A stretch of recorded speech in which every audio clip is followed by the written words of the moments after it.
নবীর আর কোনো গুনাহ আসেনিও নাই, নবীর আর কোনো, নবীর আর ওজনেরও কোনো দরকার নাই। আর যেই সমস্ত কাফেরের শুধু গুনাহ আছে নেক নাই, হের আরো ওজনের দরকার নাই, তাই এরা বিনা হিসেবে জাহান্নামে যাবে, মানে হের কোনো নেক নাই তো, ঠিক না?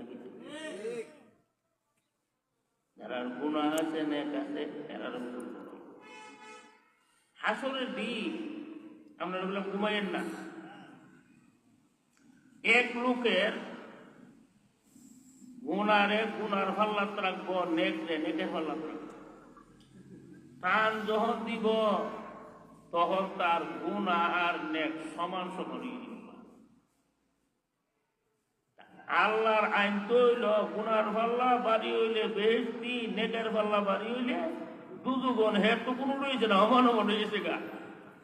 তখন আল্লাহ এই লোকটারে আরাফ নামে